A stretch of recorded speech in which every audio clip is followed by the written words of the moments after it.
Hey guys, today I'm going to be sharing with you my plans for a year of rereading.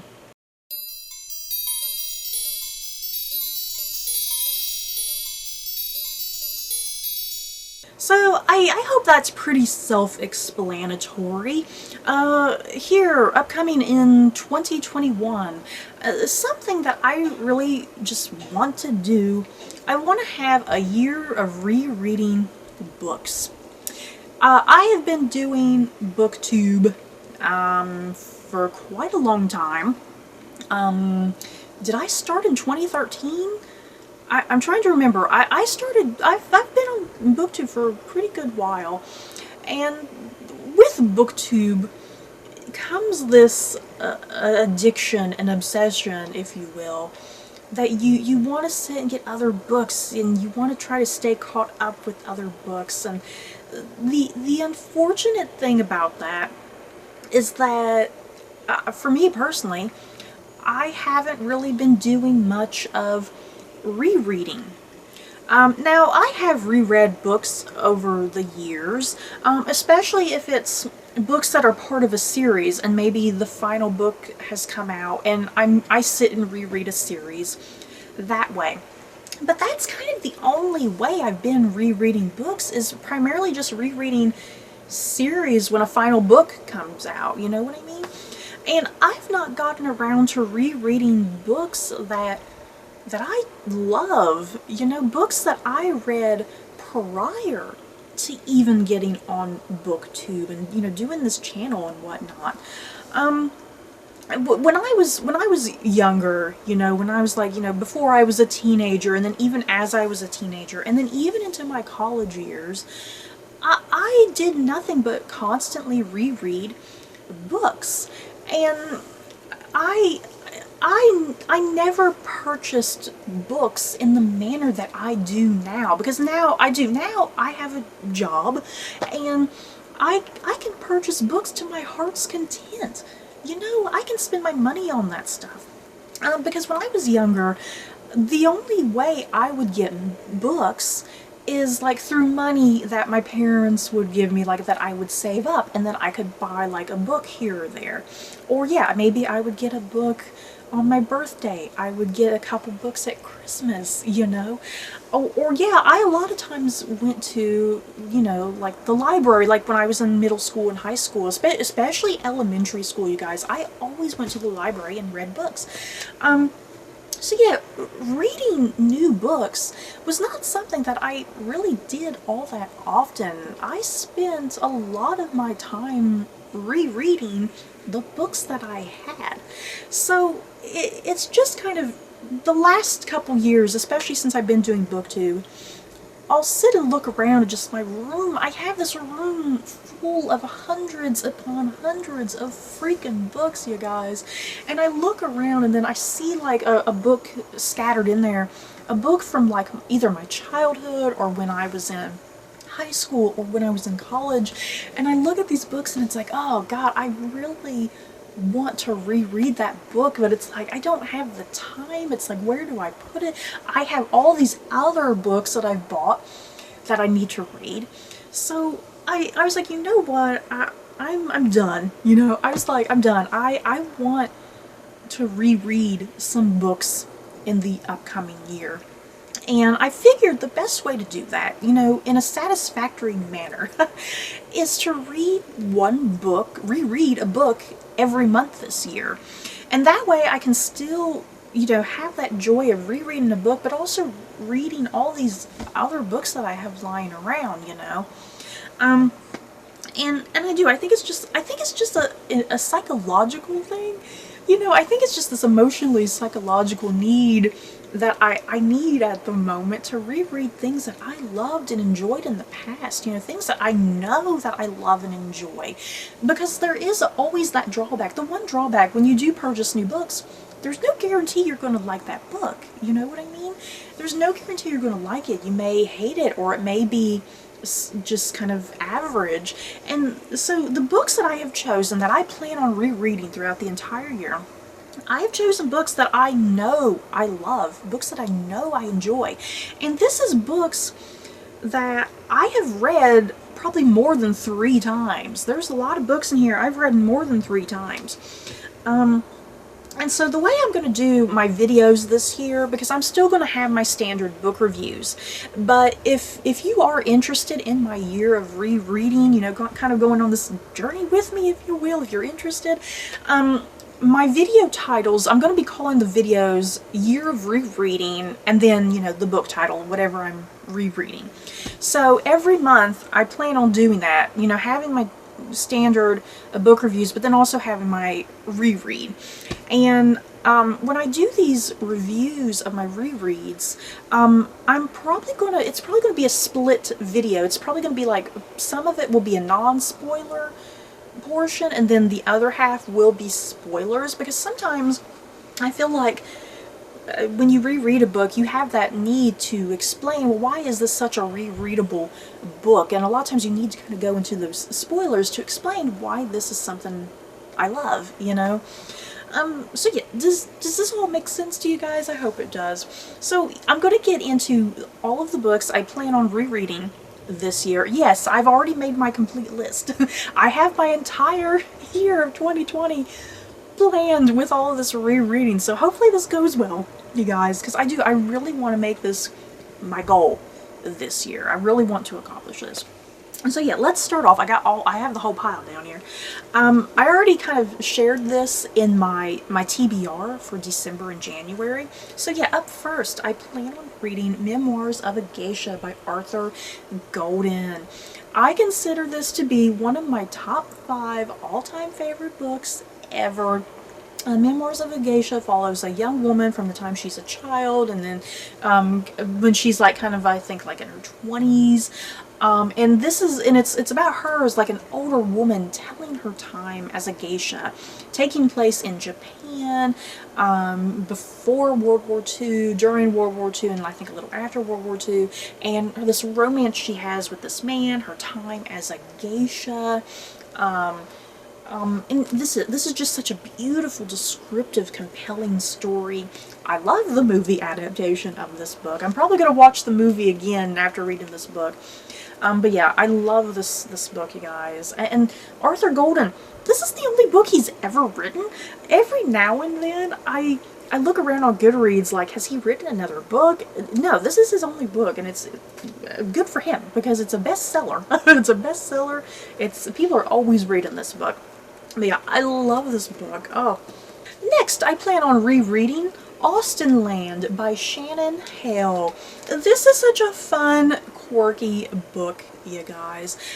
This book follows a young woman. She's just kind of fed up with her life. And she can't find the perfect man.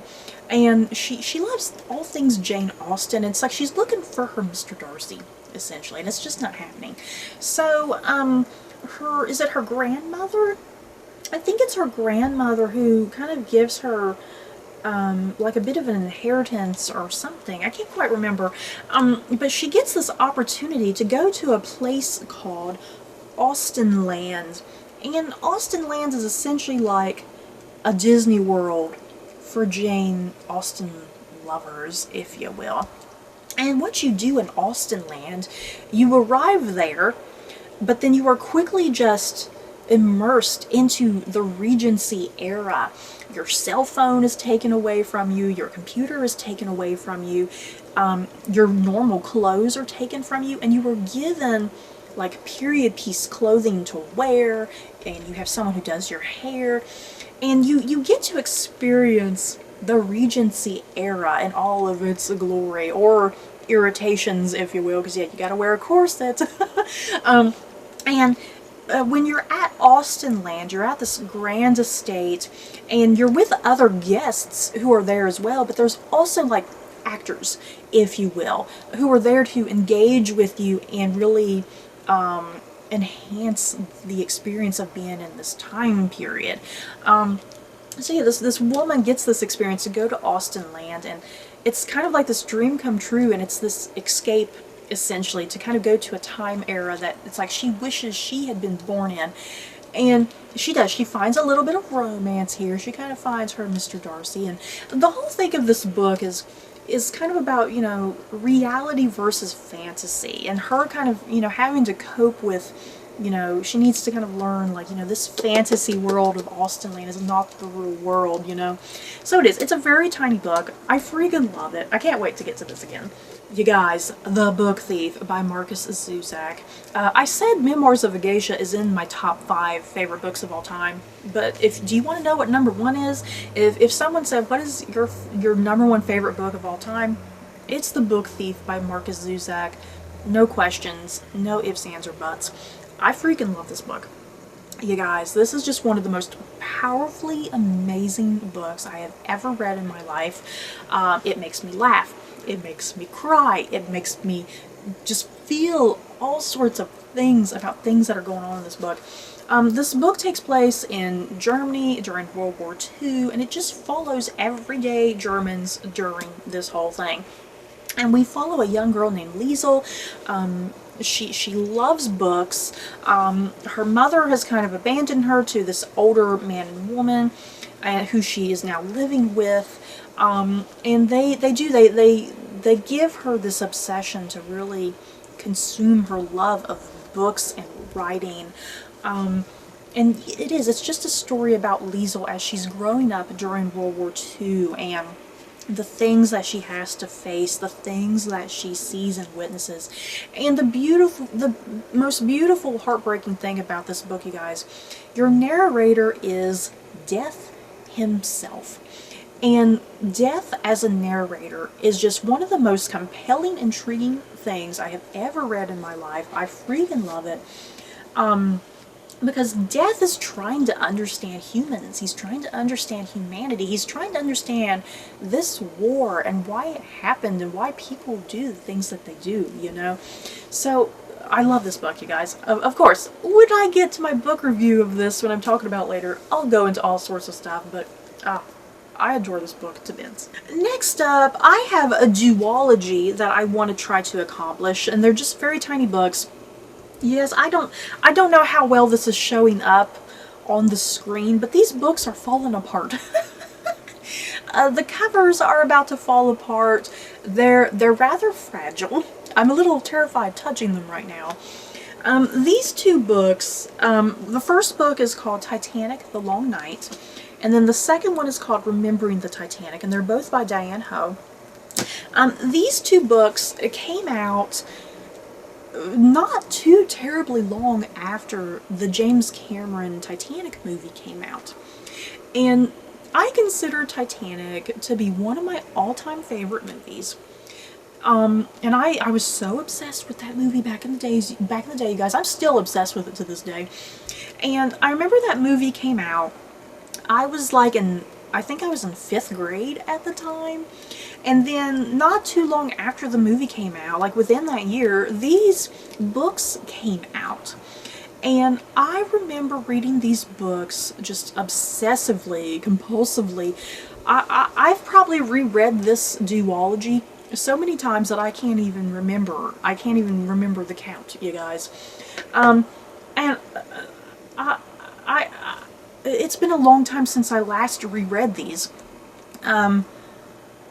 I can't even remember the last time I reread these. So I'm very curious to reread this duology and see how it holds up now that I am an adult, you know what I mean? Because this duology was kind of, for back when I was younger, this was kind of considered like a children's or a young adult when I was growing up. So I am curious how this holds up, if it's still going to seem well written to me, or if it's going to seem kind of cheesy. I'm a little worried they're going to read as kind of cheesy.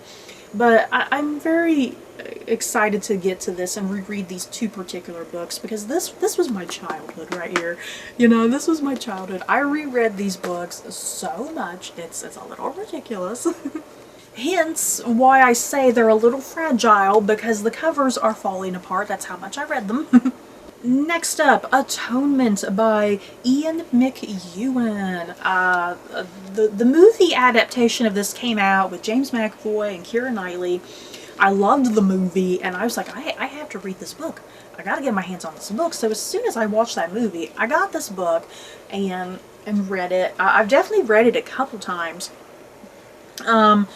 And this is a book that takes place, here, I'll just read this real quick. On a summer day in 1935, 13-year-old Bryony Tallis witnesses a moment's flirtation between her older sister, Cecilia, and Robbie Turner, the son of a servant.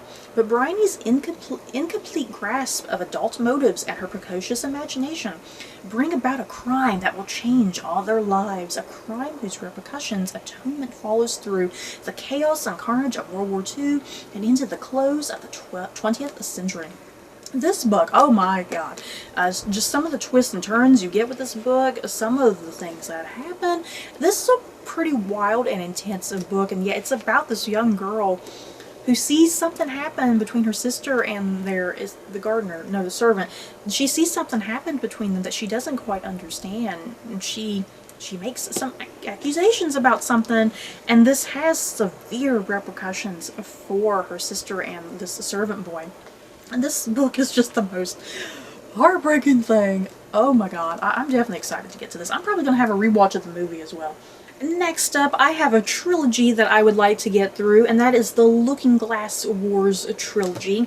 You have the first book, which is called The Looking Glass Wars, and then the second book is Arch Enemy. I hope these covers are showing up because they're very shiny.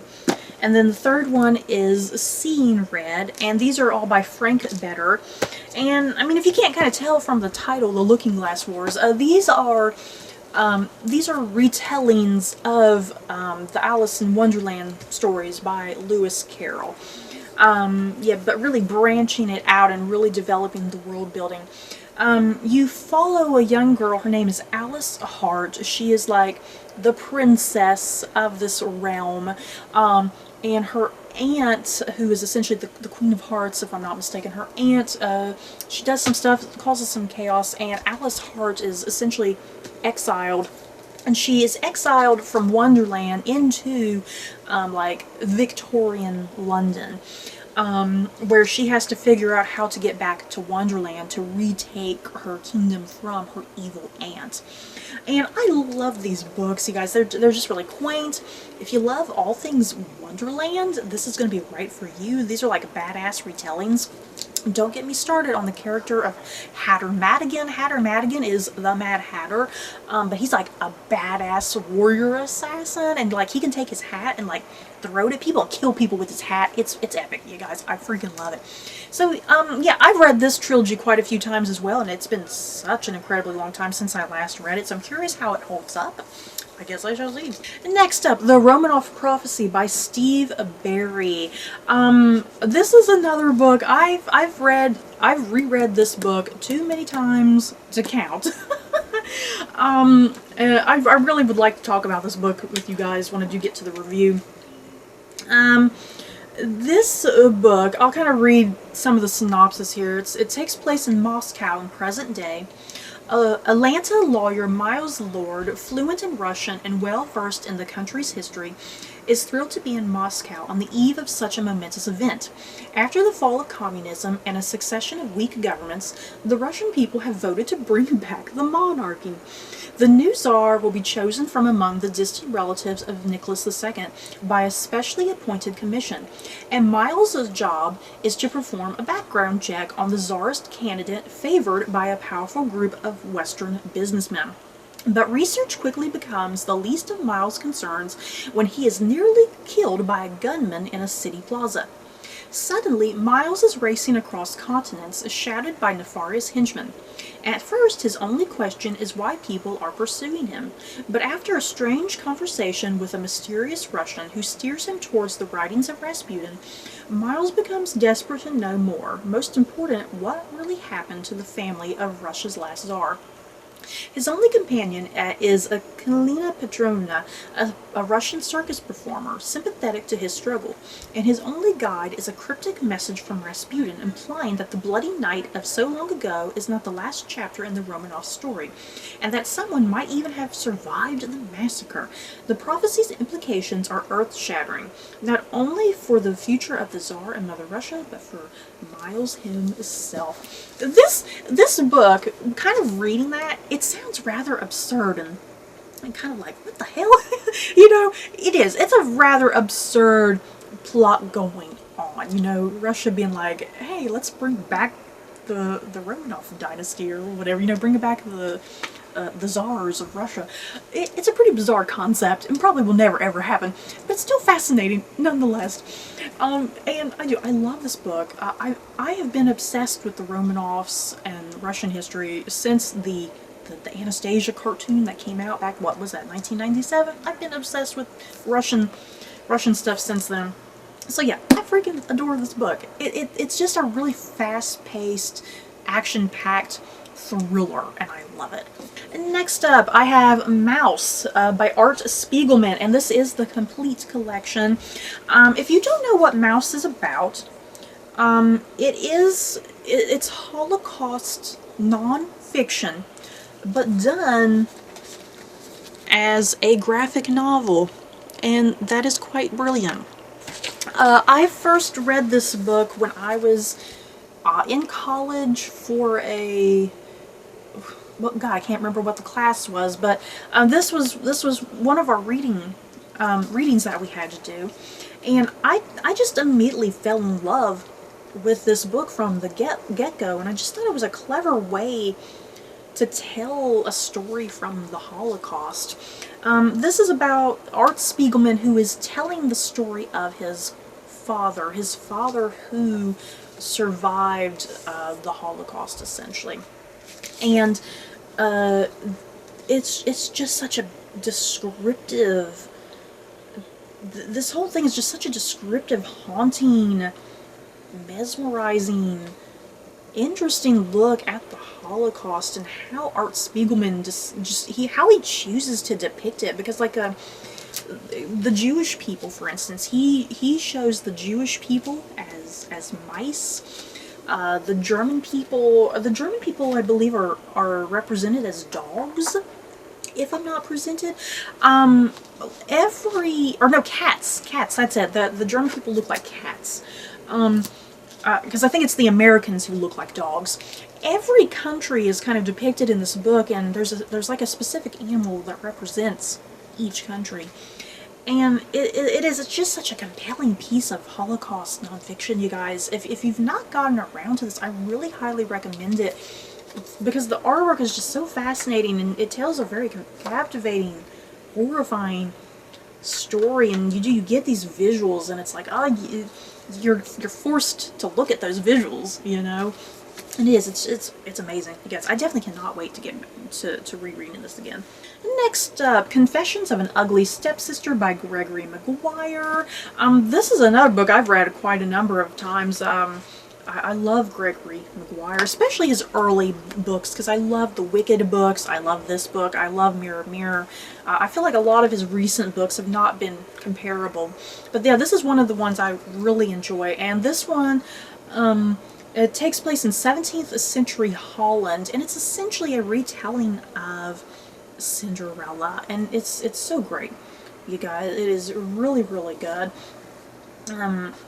And yeah, I love the cover, because you got like the coach here, and it looks like Cinderella and her prince, but then you open it up and it's like rather scandalous.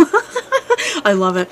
I got an oldie, you guys. This is Interview with the Vampire by Anne Rice. Another book I have reread quite a lot, but it's been a long time since I've reread it.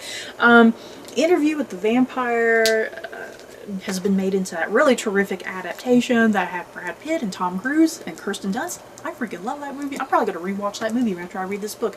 And the Interview with the Vampire is just, it follows the story of this group of vampires, kind of through a couple centuries leading up to the modern day, and kind of all the things that they get up to, all the people they kill. It's amazing, you guys. I freaking love it. And yeah, one of the main vampires, because it's called Interview with the Vampire, one of the main vampires, he's being interviewed by someone in the modern day society. That's who he's telling his story to. And next up, The 13th Tale by Diane Setterfield. Another book I have read quite a number of times, and I'm obsessed with it. It follows a woman who let me just kind of read some of this. All children mythologize their birth. So begins the prologue of reclusive author Vida Winter's collection of stories, which are as famous for the mystery of the missing 13th tale as they are for the delight and enchantment of the 12 that do exist. The enigmatic Winter has spent 6 decades creating various outlandish life histories for herself, all of them inventions that have brought her fame and fortune but have kept her violent and tragic past a secret. Now old and ailing, she at last wants to tell the truth about her extraordinary life. She summons biographer Margaret Lee, a young woman for whom the secret of her own birth, hidden by those who loved her most, remains an ever-present pain. Struck by a curious parallel between Miss Winter's story and her own, Margaret takes on the commission. As Vida tells her life story that she's meant to bury for good, Margaret is mesmerized. It is a tale of gothic strangeness featuring the angel-filled family, including the beautiful and willful Isabel, the feral twins Adeline and Emily, a ghost, a governess, a topiary garden, and a devastating fire. Seriously, this book has it all for me because it has like that gothic literature element to it and kind of goes back and forth between the past and the present. Amazing. And the last book I plan on reading by the time the year ends is The White Russian by Tom Bradby. Oh my god, I freaking love this book, you guys. Let me read it to you. It takes place in St. Petersburg in 1917. In this riveting thriller, Sandra Rusky, the city's chief police investigator, returns to St. Petersburg from exile in Siberia, only to be assigned a grisly case. The bodies of a young couple found on the ice of the frozen River Neva, just outside the Tsar's winter palace. Rusky's investigation leads him dangerously close to the royal family and to the woman he loves, and he finds himself confronting both a ruthless killer and the ghost of his past as he fights desperately to save all that he cares for. This is epic, guys. It's a great thriller taking place in Tsarist Russia, kind of as everything's about to kind of go all to hell and chaos. A great murder investigation, great characters that are very complex and tragic and flawed. I love this.